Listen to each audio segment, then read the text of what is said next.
Welcome to the Making of Me podcast, where we explore the stories, experience, and defining moments that shape who we have become. Today's guest is Steph Katzovi, a children author and former corporate speechwriter who follow her lifelong dream of becoming a writer through her book and storytelling. Steph inspires young readers to discover their confidence, creativities, and superpower within themselves. It's really a pleasure and an honor have you on the show, Steph. Thank you so much. It is really great to be with you today. Yeah, thank you. So, Steph, what were some of the moments or challenges that shape you into who you have become today? Well, I think I'll start with when I was little, but I would imagine that, like your listeners, there's been things that happen along the way in every person's life that gives them pause and helps them reflect and figure out, how they can rise to the occasion. But for me, when I was little, I was at sleepaway camp for the first time, and I was horribly homesick. I missed my bed, I missed my parents, I missed the delicious food that my mom would make.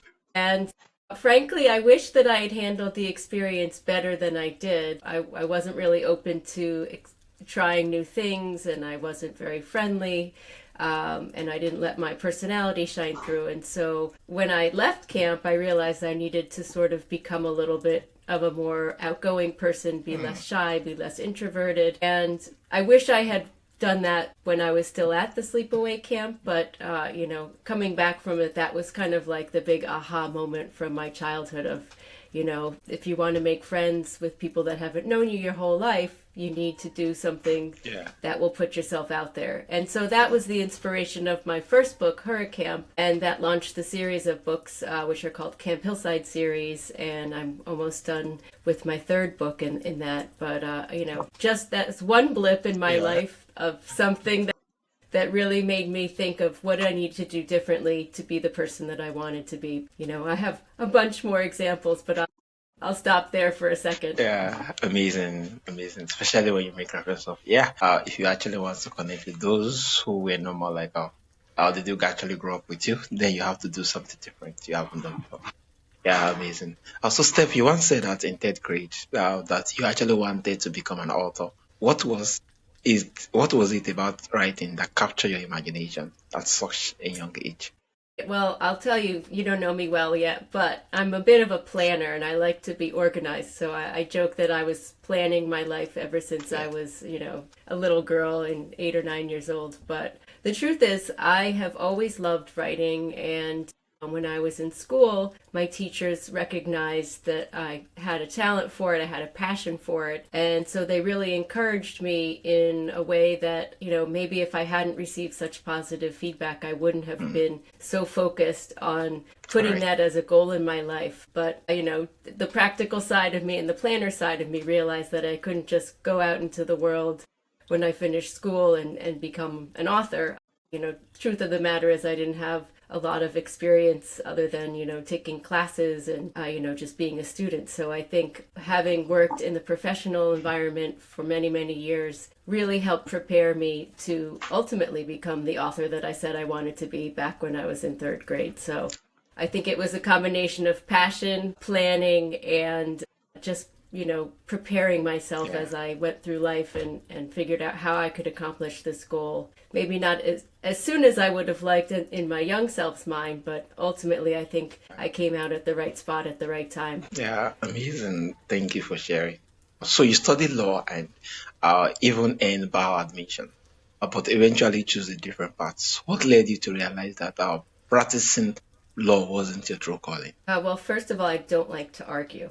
That's not the only part of law, but it is really based on making arguments that are sound and persuasive. And I will admit my husband is really good at it, and he's a lawyer. He's a fantastic, debater and really great at public speaking. But I like to sit behind a computer, and I don't know if I realized when I was in law school that there probably were jobs that I could do that were in the field of law, but instead I went into legal consulting, and that kind of gave me a taste of what the law was like, but I wasn't passionate about it, and it wasn't really in an area that excited me. I think the best thing that came out of going to law school was working really, really hard, harder than I had ever imagined it would be. And it was sort of a triumph in a way that I could go through something that difficult pass the New York State bar exam and the Connecticut bar exam, and then say, okay, did it, I'm done. I'm going to put the degrees up on a shelf. But, Wow. I think, having had that challenge in life, to go back to your earlier question, was a real turning point. You're not guaranteed graduation, you're not guaranteed passage of the bar exams, but when you set out to do something and you do it, it's a great feeling of accomplishment. And I think for me, that was just a great way to realize that when you work hard at something and you put your mind to achieving what you want to achieve, you can do it. Yeah, that's really amazing. And yeah, thank you so much for sharing.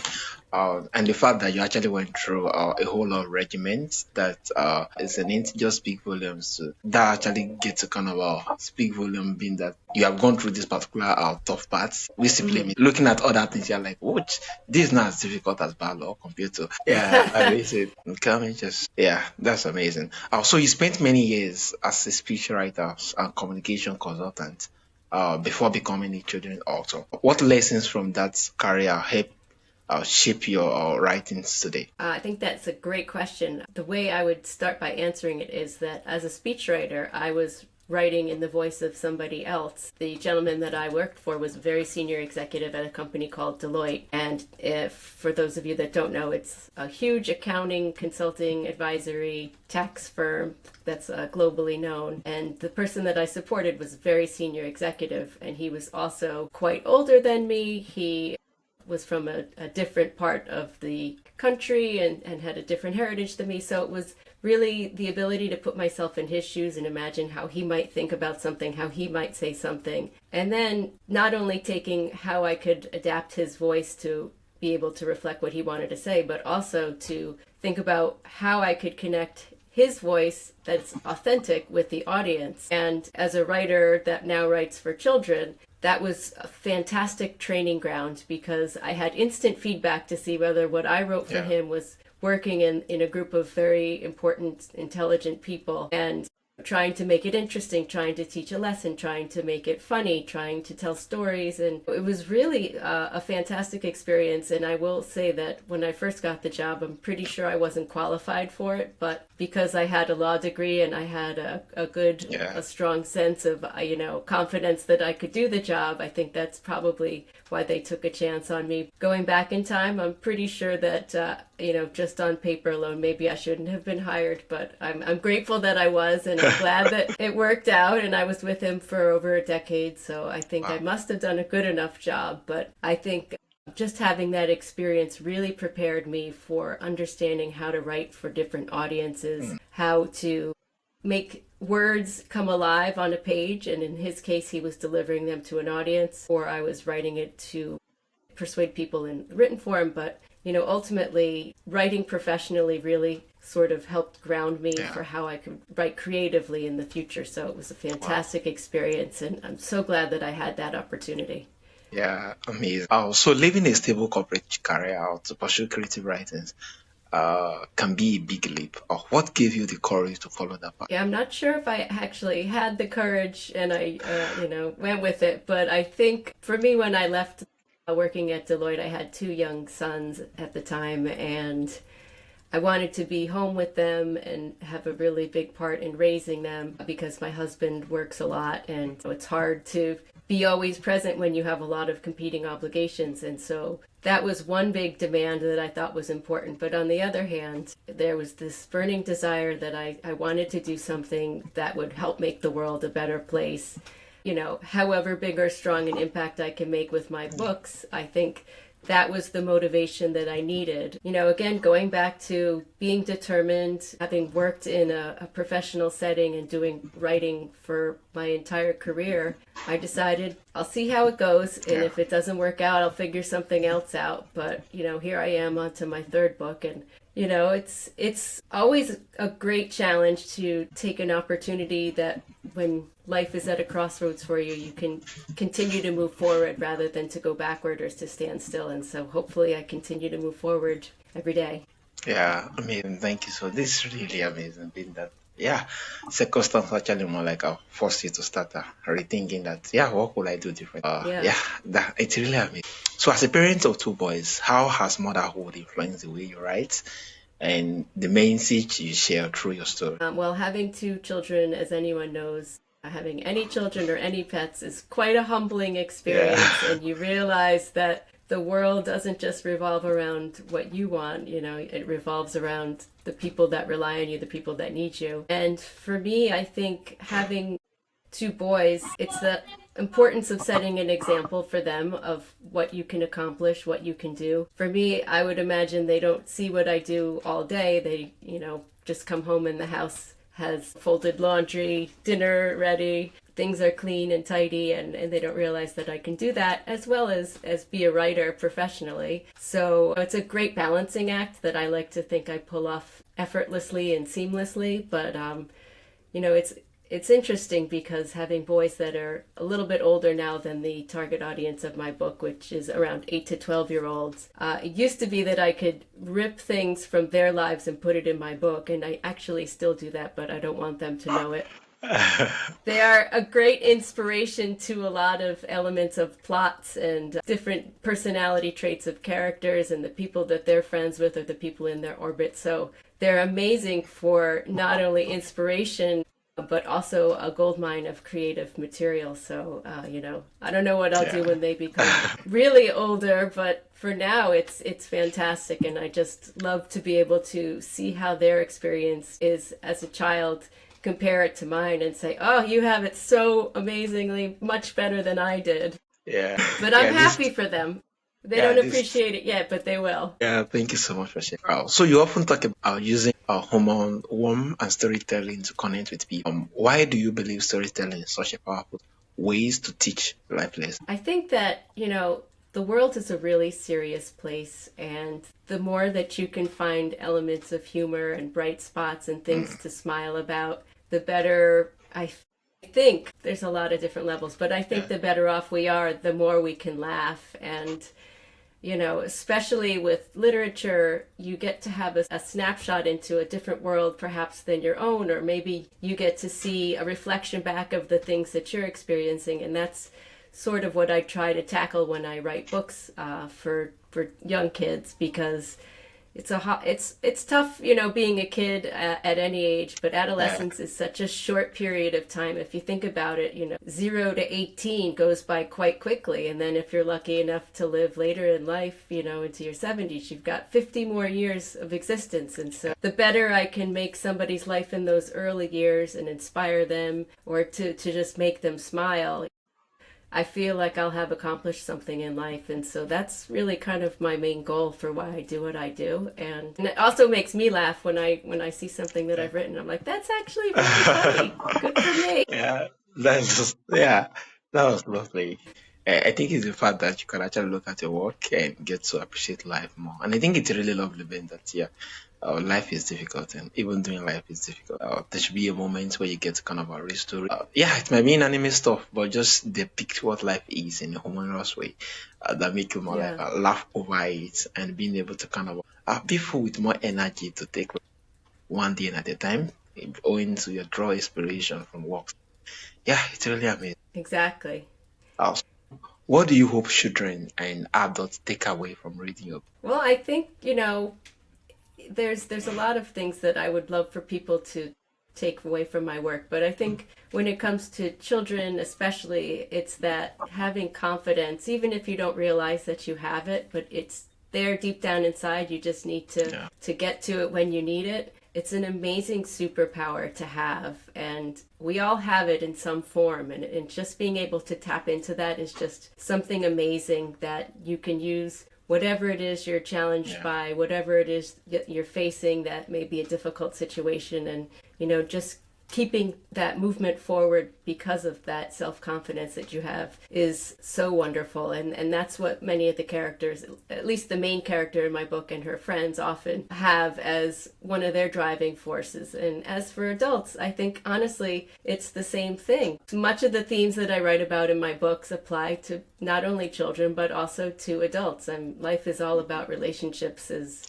something that I've noticed over the years, and the relationships that we have as children often mirror or are really similar to the relationships we have with adults. And We have conflicts with friends. We have challenges in our lives. Things don't go the way you were hoping. And these are the things that I write about in my book. And I use humor as the way to sort of show these points. And so for the adults that read my books, I hope that they find the funny parts even funnier than a child might, because a lot of the humor, you have to think about. But, I think that's pretty much what I would say, is that there are themes that resonate at every stage of your life. So I guess my books apply to people from 0 to 150, if you're lucky to live that long. With modern technology, who knows? And then if you can't read yet, the books are also really fun for someone to read them out loud. There's a lot of fun dialogue and different characters. So there's something for everybody. But definitely, I'm going to pin this particular book. I think I just feel guilty in the first time that, which I'm not yet married, let alone have children. If not, I would love to read to them at bedtime and just listen to a whole lot of it. Well, you could think of me. I would read them in funny voices, if that would be my recommendation. Whenever with different you read out loud. tone, with different singing. So many people have dreams and they have carried since childhood, but they are afraid to pursue. What advice will you give to someone who wants to follow their path later in life? That's such a good question. I think the simple answer would be to really be persistent and think about ways you can reach your goals. Maybe it's not a straight line, but everything you do in life somehow is connected to how you want to have the end result turn out. So for me, I wanted to be an author, and I did all these things that were writing related, and I became a lawyer because that's a way that helped me think more analytically. And so everything was sort of building up to how I wanted to move forward and really follow my passions. And, timing is also important. Be realistic in figuring out whether this is something that maybe you should put more time and effort into building your skills or your experiences. What are the opportunities that are ahead, and see where you can turn opportunities into something where they may not have existed. But I think it's really just all about being persistent, and then of course believing in yourself and tapping into the inner courage, as I've already talked about. See, it all comes full circle, and then putting those two together and not giving up. The world may tell you differently, but if you believe in what you're doing, you're bound to get people to believe you eventually. Amazing. I think this is really lovely, especially when it just is consistency. And I just remember your story, the fact that you will be taken into the office despite you were not qualified for it, and and you're able to kind of catch up and do a whole lot of amazing things. I think it just speaks volumes to consistently have more like being persistent has an energy that make it visible that people want to help, they want to give you the opportunity towards furthering their particular dreams and aspirations. It's amazing. Exactly. Well said. Yeah, thank you. So looking back at your journey from law school to corporate office and to becoming an author, what has that path taught you about purpose and personal growth? I would say that there is always room to do better. But, as I tell my kids, it's really hard to be perfect. But if you keep trying and you keep giving your best and being really methodical, really detail-oriented, being, aware, using your common sense, that's how you at least get to be your best you, which is the other thing that I always say to my kids every day when they walk out the door: be your best you. And whatever that may be is what it is. But, striving to be your best self, I think, is what I've learned over the years, is that, it looks different for everyone, but as long as you really give things your best effort, that's the only way you could be your best you. Give it your best. Give it your best. And I think this is really amazing, that especially for those who chase the idea of professionalism before getting started or before putting themselves out most times. Because the idea of being perfect is being relative, in that at every stage there's definitely going to be a perfect way you say things, and if you will actually get to wait till everything is perfect, you might not get to start anything. And I think what has helped me all along is the fact that I usually have this particular quote that make reference of let it first begin, and definitely later we can get it better. So begin first, and let there will always be room for improvement.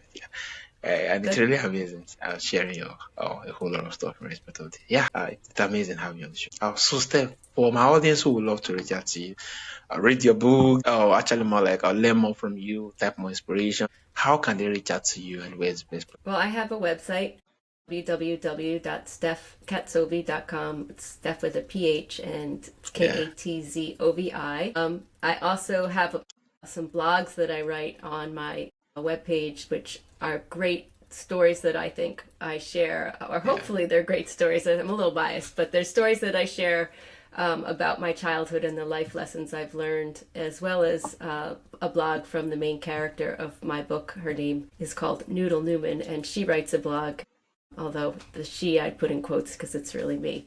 yeah. But you could reach me on my webpage. You can find my book online on Amazon, Barnes and Noble, all major book retailers. And then if you visit my website and you want to send me a message, I would welcome it. I always love to connect with people that love books, love reading my Yeah. books especially. So if you want, yes, I would love for you to reach out. Yeah, thank you so much. And definitely in the link to your website to be added to the show notes for my audience to easily reach out. Yeah, thank you so much.